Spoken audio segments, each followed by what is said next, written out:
Hi, so in this presentation, I'm going to be talking about lifespan development through the first 18 years of life.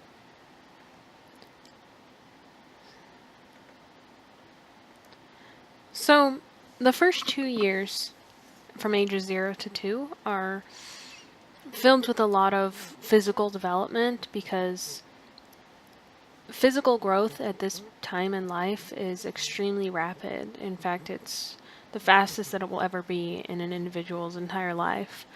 And it happens so quickly that typically infants double their birth weight by 3 months of age, and they triple it by their first birthday.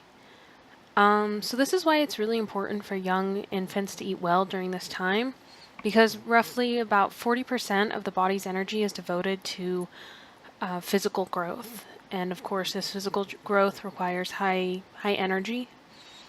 Of course, the best way to get these nutrients to a newborn infant is through breastfeeding, because breast milk contains the proper amounts of carbs, fats, proteins, vitamins, minerals, etc. And it also has antibodies that can be transferred from the mother to her infant, which of course help the baby with its own immune system development and immune responses. By the Also, bones will ossify during this time period because, of course, when a baby's born, their bones aren't completely ossified; they haven't hardened, and this typically results in there being two what are known as soft spots on the head, and these will usually ossify by around 2 years of age, so that the soft spots are usually gone.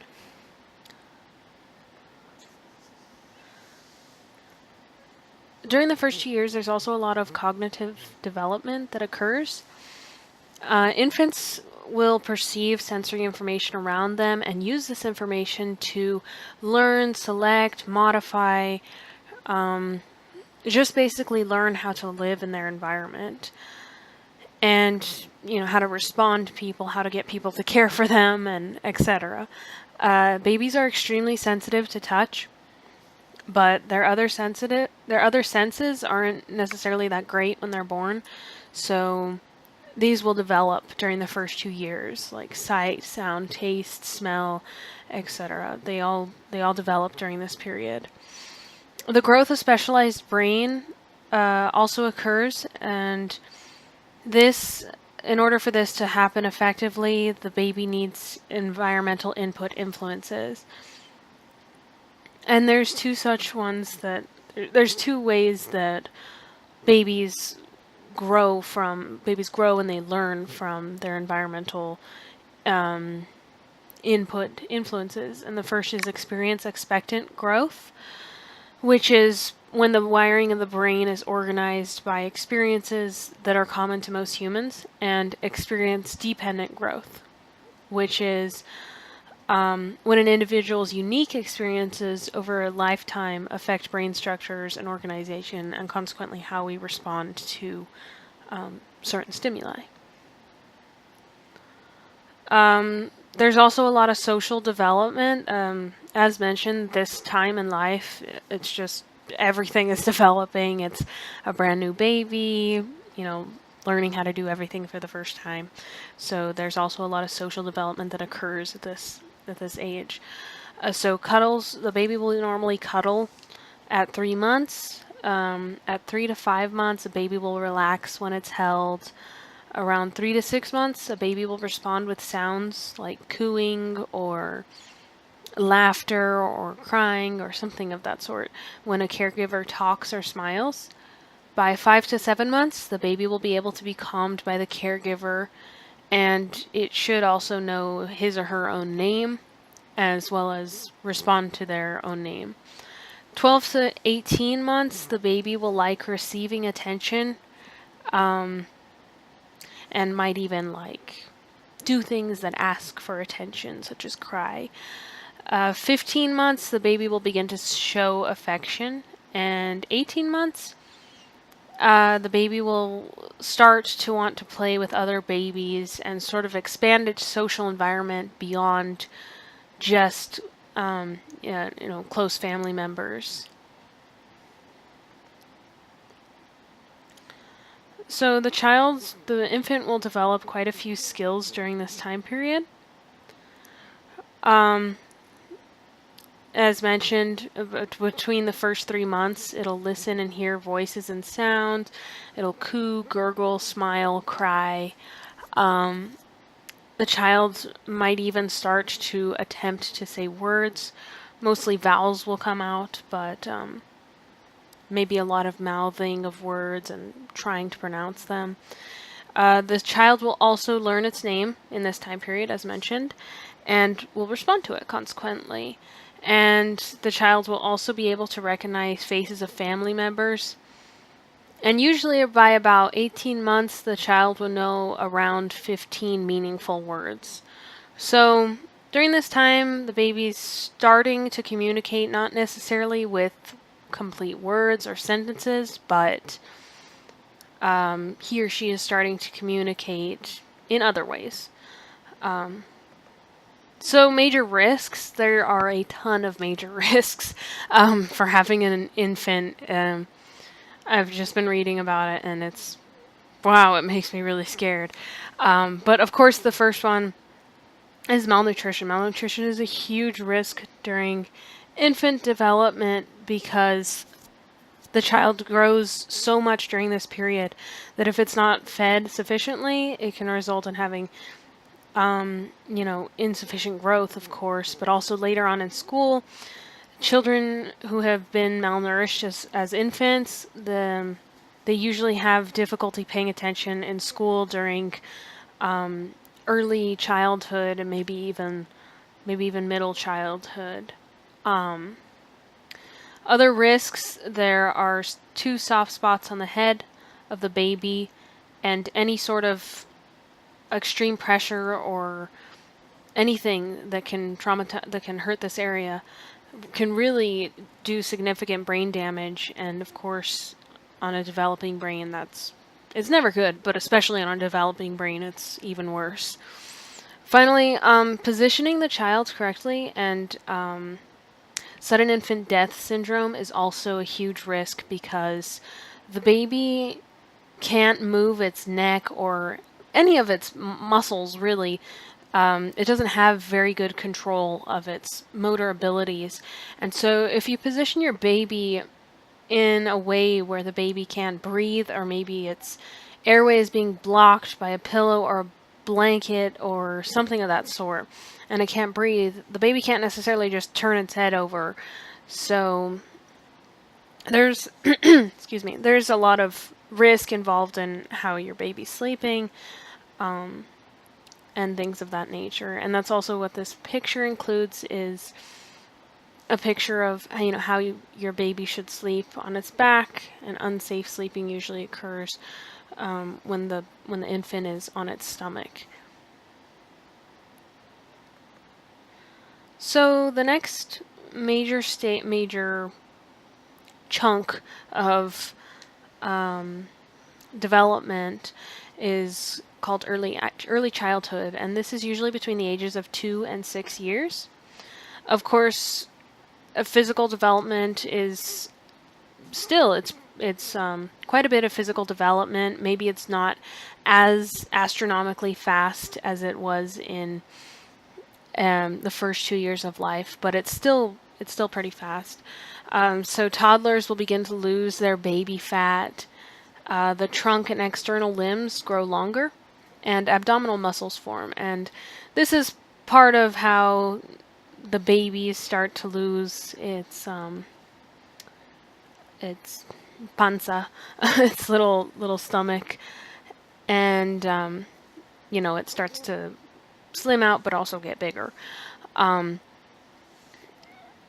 Around 6 years of age, most children are at a height of 46 inches and weigh nearly 46 pounds.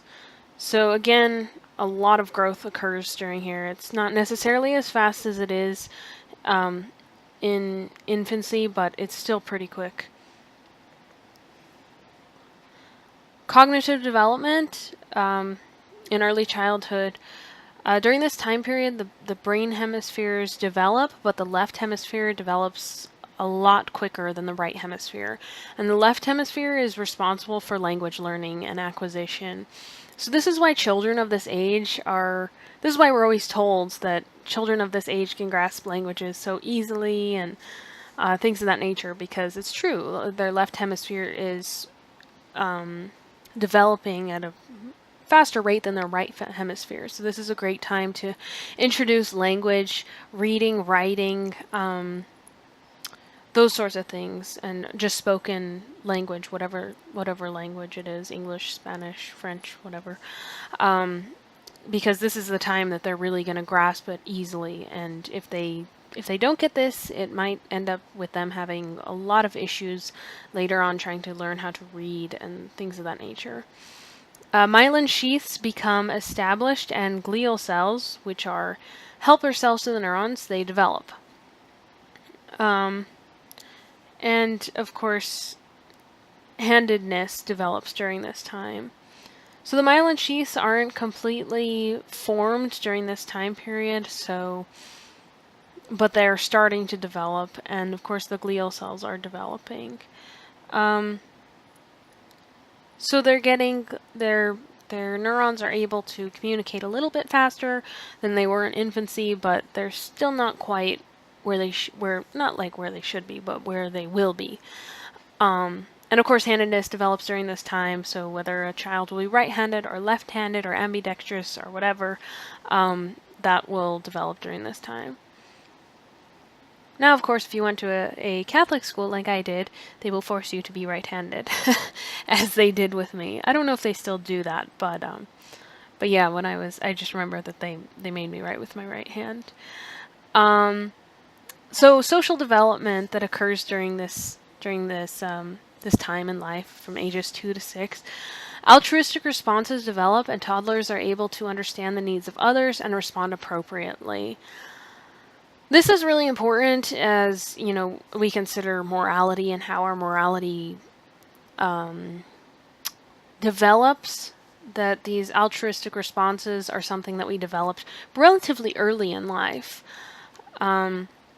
Gender stereotypes are established by age 3, and this is usually reflected in the types of toys that a child will play with. So usually, if a girl will start playing with dolls, and dolls and babies, and a boy might play with trucks or cars or something of that nature, which demonstrate how these gender stereotypes are not only in our society, but they're instilled in our children at a very young age. I mean, that's only 3 years. Complex emotions are usually developed by 18 months, but these emotions, like complex emotions meaning like embarrassment, guilt, pride, things of that nature, these emotions develop further as a child progresses through early childhood. So certain skills that the child will develop during this time period, of course the gross motor skills and the fine motor skills will develop during this time, and this mostly occurs through observational learning.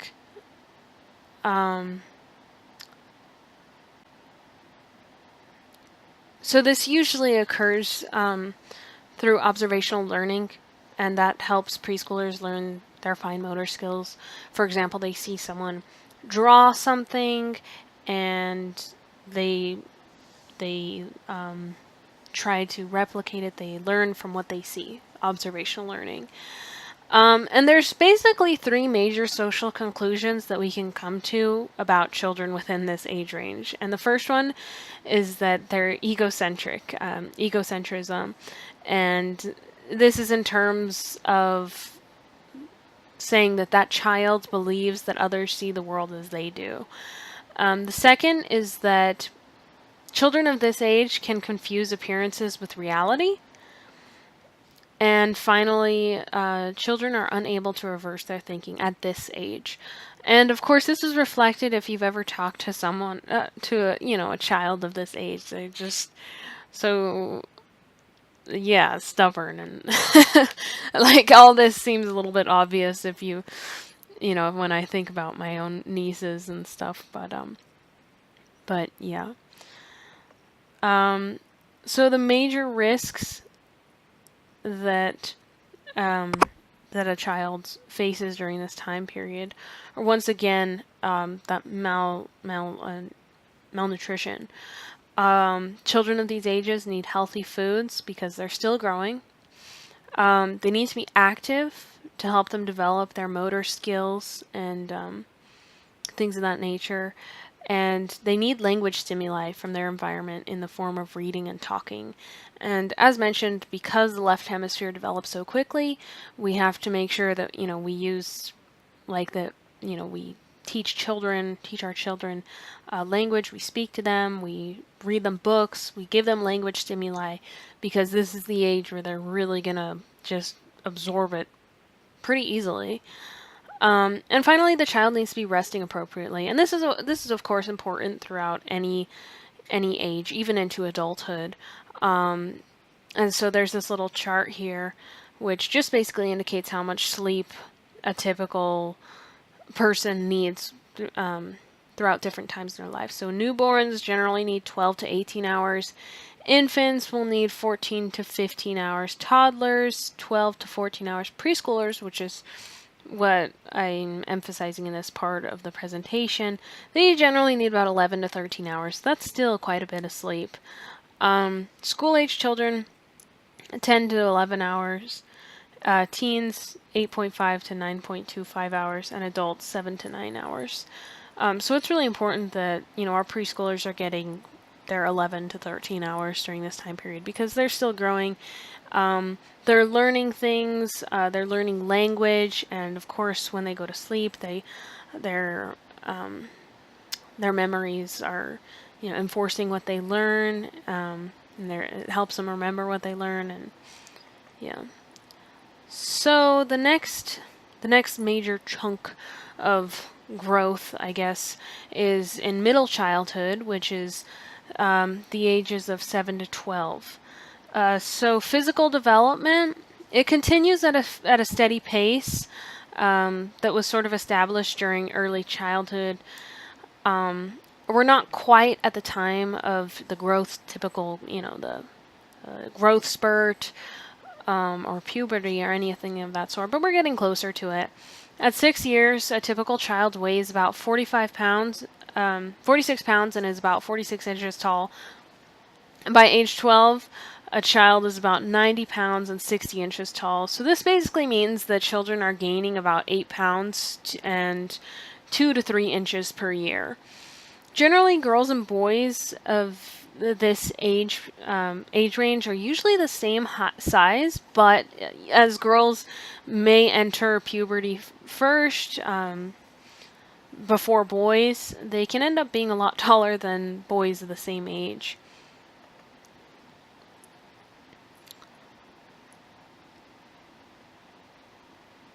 Social development that occurs during this time period.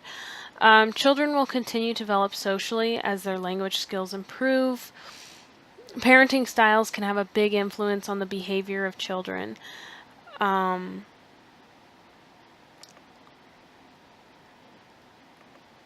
So there's 4 major types of parenting.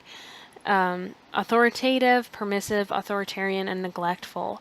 And of course, the way that we are treated by our parents, the way that we're treated by other people, has an influence on the way that we treat other people. So, for instance, people with authoritarian parents might end up becoming bullies or having bullying-like characteristics.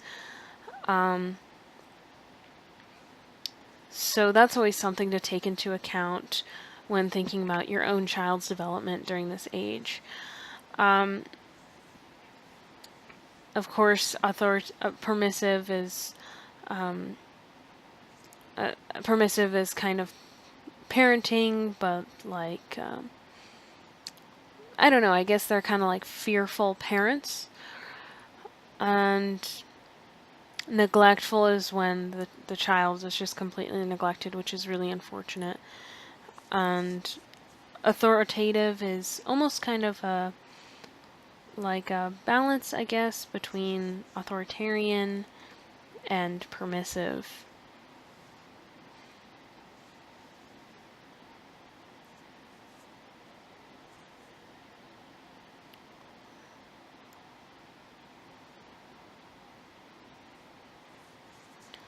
Um, so cognitive development that occurs during this age, during these ages, children are going to their cognitive skills of writing, reading, and math are really going to improve during this time period. Language skills continue to improve, which allows them to understand words. Their working memory capacity increases, so they're better readers. And perhaps are even better at listening too, because their working memory is increasing. Children acquire more general knowledge of their physical, social, psychological worlds. So this is a little bit obvious, but the more they experience, the more they learn, things of that nature. And they also develop knowledge transforming strategies, which is sort of a method of like how they communicate themselves writtenly better. So these knowledge transforming strategies are basically how they decide what info to include and how best to organize it for the point they want to convey to the reader. And that's talking about like what kind of, if they're writing something and how they organize it, how they can express themselves writtenly as opposed to just verbally.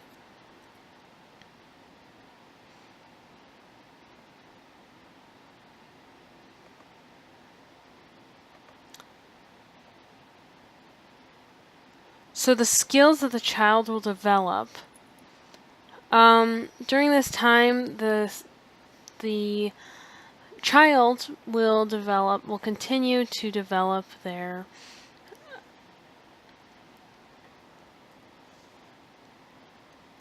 motor skills. Children will also have more complex behavioral and cognitive abilities because their central nervous system is maturing. Their frontal lobe, which is responsible for planning, reasoning, social judgment, things of that nature, is increasing at it's growing at a steady rate, and so at this point, the child will essentially start to get smarter. And children will be able to engage in increasingly difficult cognitive tasks, such as performing a series of tasks in a reasonable order. So the major risks during this time period, of course, they need to eat in every single one of these, risks that I've talked about. It's all about the child needing to eat. And it's true, because eating, providing energy for their growth, for all the things that they do in their lives, it's important, especially at this age. And they not just need to be eating, but they need to eat a well-balanced diet.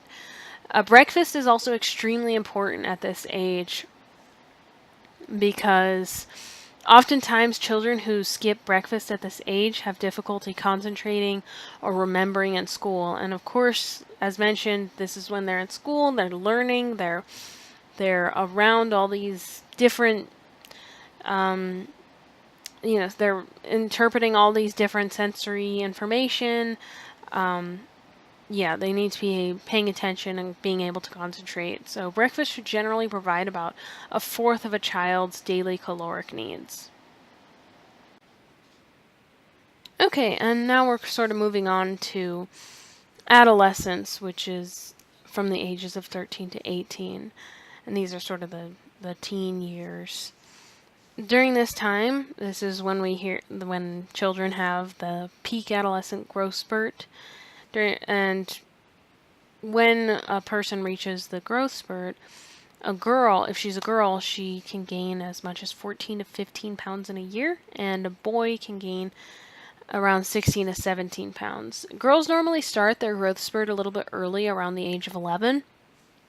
and reach full mature stature at 15, whereas boys start a little later at 13 and reach full mature stature at around 17. Your adolescent might even look a little bit disproportional because the head, hands, and feet begin to grow first, which is followed by the growth in arms and legs. And then, of course, the trunk and shoulders are the last to grow. Heart and lung capacity also increases, but it tends to increase more in boys than in girls. Cognitive development during this time period, the brain is nearly full at the full size at the beginning of adolescence, but different in the regions of the brain.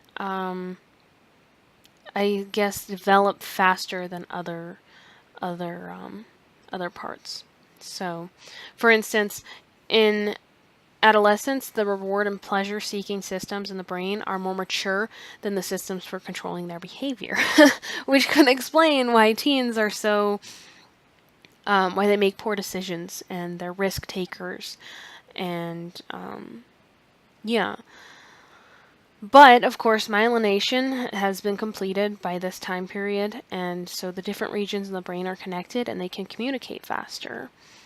As such, the adolescents can process information more effectively than a child can, and they can typically solve problems more readily than children because their approach is more sophisticated.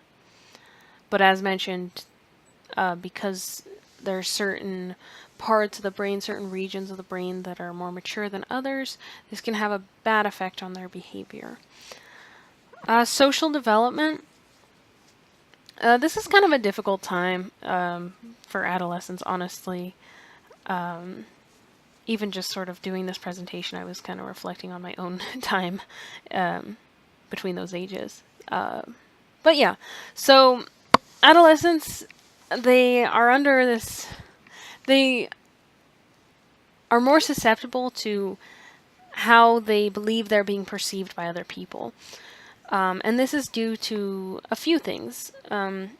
Imaginary audience. Adolescents suffer from what is called an imaginary audience, which is a belief that they are everyone is constantly watching them, and perhaps even judging them. And of course, this can have an effect on how the adolescent acts and what he or she does in a social environment. Adolescents are usually extremely self-absorbed, as they believe their own personal fable, which is that their experiences and feelings are unique and no one has ever felt or thought as they do, which is exactly spot on.